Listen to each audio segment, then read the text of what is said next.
नमस्कार दोस्तों। आज राजस्थान एसीएफ एग्ज़ाम के अंदर का लास्ट दिन था। आज सारे ऑप्शनल पेपर ख़त्म हो गए हैं। तो दोस्तों आज हम बात करेंगे सारे ऑप्शनल पेपर में क्या कट ऑफ रही है और कितने मार्क्स तक स्टूडेंट्स गेन कर रहे हैं और उनका सारे पेपर्स को लेकर क्या कहना है कि वो क्या पेपर किस लेवल के आए हैं। और सारे पेपर की हम एक एक करके बात करेंगे कि किस में क्या कट ऑफ रह सकती है और कितने आप मार्क्स लाए हो तो बहुत अच्छे हैं कि नहीं है। और आप मुझे दोस्तों कमेंट करके अपने मार्क्स भी बताएं। चलिए दोस्तों जीके से शुरू करते हैं। दोस्तों फर्स्ट पेपर था जीके का 18 को। जीके में अगर आपने दोस्तों 55 प्लस स्कोर किए हैं तो ये बहुत अच्छा स्कोर है, क्योंकि जीके में बहुत से स्टूडेंट हैं वो कह रहे हैं कि हमारे 60-70 मार्क्स आ जाएंगे, पर सही ये है कि 55 प्लस अच्छा स्कोर है। अगर आप 55 ला रहे हो तो आप अच्छा स्कोर ला रहे हो। उसके बाद दोस्तों अगला पेपर हुआ था इंग्लिश का। इंग्लिश का पेपर शाम को हुआ था उसी दिन। दोस्तों ये पेपर इजी आया था। पहले मैंने बताया था 65 प्लस ला रहे हो तो आप अच्छा स्कोर है, पर दोस्तों मोस्ट ऑफ स्टूडेंट है जो इसके अंदर 75 तक मार्क्स ला रहे हैं एवरेज, यानी 70-75 सबके आ रहे हैं। तो अगर इसके आपके मार्क्स भी अगर इस रेंज के अंदर है तो आपके बहुत अच्छे मार्क्स हैं, ताकि आपको ये ऑप्शनल में हेल्प करेंगे। उसके बाद दोस्तों अब बात करते हैं इन्वायरमेंट की। दोस्तों इन्वायरमेंट का जब पेपर हुआ तब स्टूडेंट के बहुत ज़्यादा मज़े आ गए थे, क्योंकि ये पेपर सबसे इजी पेपर था अभी तक का। जितने भी ऑप्शनल पेपर हुए हैं उन सब में अभी तक आज सारे ऑप्शनल पेपर ख़त्म हो गए हैं, तो भी दोस्तों इन्वायरमेंट का सबसे इजी पेपर था। अगर आपके ऑप्शनल में इन्वायरमेंट था तो आपके बहुत ज़्यादा फ़ायदा है। और इन्वायरमेंट के अंदर अगर आपके मैंने पहले 140 बताए थे, पर जो स्टूडेंट है वो 145 तो एवरेज ला ही रहे और इससे ज़्यादा भी ला रहे हैं। तो दोस्तों अगर आपके 145 और 150 मार्क्स आ रहे हैं तो आपके बहुत अच्छे मार्क्स हैं इन्वायरमेंट के अंदर, जो कि आपको सिलेक्शन में बहुत ज़्यादा हेल्प कर सकते हैं। और जो इसका पेपर था वो बहुत इजी लेवल का था। दोस्तों उसके बाद ऑप्शनल था मैथ्स का दोस्तों हर बार की तरह हार्ड ही आया। मैथ्स का पेपर हार्ड था और इसमें जो क्वेश्चंस थे वो बहुत ही लेंदी थे। आधे बच्चे कह रहे थे कि उनका पेपर ख़त्म नहीं हुआ, क्योंकि मैथ्स का न्यूमेरिकल बेस्ड पेपर रहता है, इसलिए तो पेपर हार्ड था। और अगर इसके अंदर आप दोस्तों अगर 100 प्लस स्कोर कर रहे हो, 100 to 100 सॉरी 100 से लेके 110 तक अगर आप स्कोर कर रहे हो तो ये बहुत अच्छे मार्क्स हैं आपके। 100 से 110 तक बहुत अच्छे मार्क्स है अगर इस रेंज में अगर आप स्कोर कर रहे हो, क्योंकि दोस्तों पेपर भले टफ आया हुआ हो पर बहुत से स्टूडेंट ऐसे हैं जो कि नंबर ले आते हैं। तो 100 से 110 तक बहुत सही है, 110 तक। तो दोस्तों अब नेक्स्ट पेपर हुआ था जूलॉजी का अगले दिन।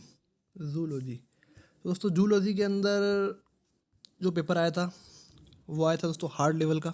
जी हाँ दोस्तों पेपर हार्ड था ये। कुछ को मॉडरेट भी लग सकता है, पर पेपर हार्ड था। और दोस्तों ये पेपर हार्ड था पर इसके अंदर स्टूडेंट बहुत ज़्यादा थे, और कुछ स्टूडेंट कह रहे हैं कि सर हम अच्छा मार्क्स ला रहे हैं, और जिनको मॉडरेट पेपर लगा था ये। तो इसके अगर आप नंबर ला रहे हो 110 प्लस तो आप अच्छे मार्क्स ला रहे हो इसके अंदर भी। तो जूलॉजी के अंदर 110 प्लस मार्क्स आ रहे हैं तो आप अच्छे मार्क्स से आपके आप सेफ़ हो।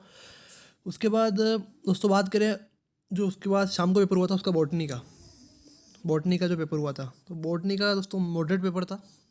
और कुछ को इजी लग सकता है, कुछ को हार्ड भी लगता है, पर ओवरऑल मॉडरेट पेपर ही था। और इसके अंदर जो स्टूडेंट है वो मार्क्स ला रहे हैं 120 to 130 नंबर, और कुछ ज़्यादा भी ला सकते हैं, पर इतने तो एवरेज सबके आ ही रहे।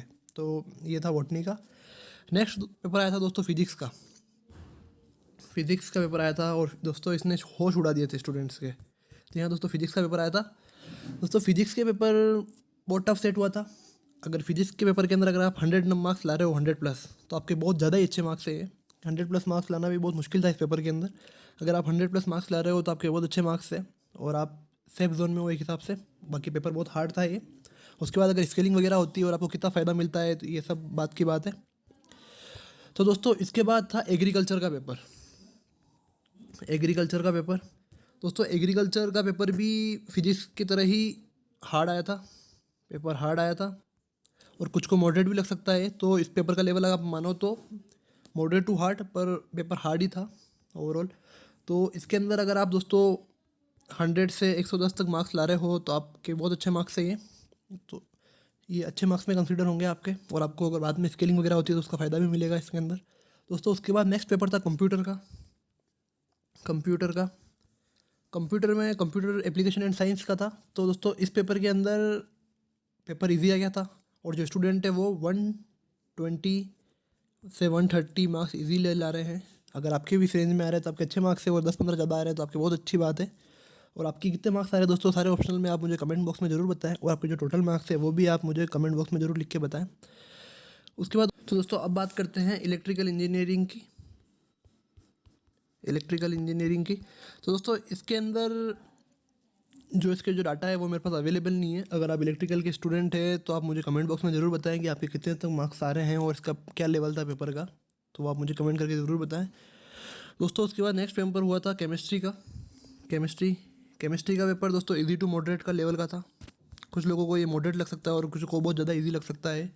तो इसके अंदर अगर आपके 130 प्लस मार्क्स आ रहे हैं, 130 प्लस अगर मार्क्स आप ला रहे हो तो बहुत अच्छे मार्क्स है ये। और पेपर का जो लेवल था वो इजी टू मॉडरेट था। उसके बाद दोस्तों सिविल इंजीनियरिंग का पेपर था शाम को, सिविल इंजीनियरिंग का। तो दोस्तों सिविल इंजीनियरिंग का पेपर ओवरऑल मुझे तो मॉडरेट लगा है। कुछ लोगों को लगता है कि हार्ड पेपर था, तो हार्ड भी हो सकता है। तो दोस्तों इस पेपर का लेवल हम मानेंगे मॉडरेट टू हार्ड। और इसके अंदर अगर आप 120 तक नंबर ला रहे हो तो ये बहुत अच्छा स्कोर है, क्योंकि दोस्तों कंपटीशन बहुत ज़्यादा है, सीटें कम है, तो इतने नंबर तो लाने ही पड़ेंगे अगर आपको सिलेक्शन लेना है। तो 120 प्लस मार्क्स इसके अंदर बहुत अच्छे हैं। तो अगर इतने तक मार्क्स ला रहे हो आप तो बहुत अच्छी बात है। उसके बाद दोस्तों नेक्स्ट पेपर हुआ था हॉर्टिकल्चर का। तो दोस्तों हॉर्टिकल्चर के अंदर जो पेपर आया था वो आया था इजी टू मॉडरेट लेवल का, पेपर था। तो दोस्तों इस पेपर के अंदर अगर आप हॉर्टिकल्चर के पेपर के अंदर अगर आप 130 प्लस मार्क्स अगर ला रहे हो तो दोस्तों अच्छा स्कोर है ये, और इससे अच्छे ला रहे हो तो बहुत ज़्यादा अच्छी बात है। उसके बाद दोस्तों नेक्स्ट पेपर था फॉरेस्ट्री का पेपर हुआ था दोस्तों। फॉरेस्ट्री के अंदर अगर आप 120 मार्क्स तक ला रहे हो तो ये भी अच्छा स्कोर है। 120 से लेके 130 तक ला रहे हो तो ये अच्छा स्कोर है। पेपर का जो लेवल था वो था इजी टू मॉडरेट। कुछ लोगों को इजी लगा, कुछ लोगों को मॉडरेट लगा, पर हार्ड शायद किसी को नहीं लगा।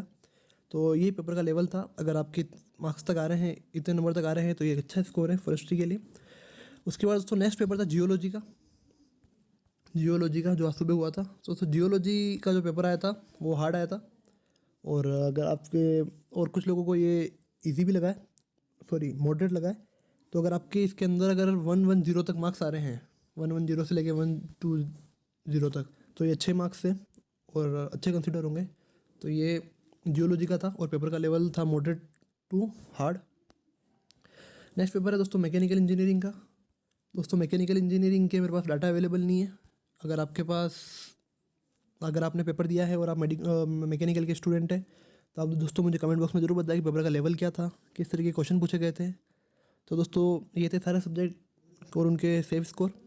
अगर दोस्तों आपको वीडियो अच्छा लगा तो आप वीडियो को लाइक करें, हमारे चैनल को सब्सक्राइब करें, और दोस्तों अपना जो फाइनल स्कोर है वही मुझे कमेंट बॉक्स में ज़रूर बताएं। धन्यवाद दोस्तों।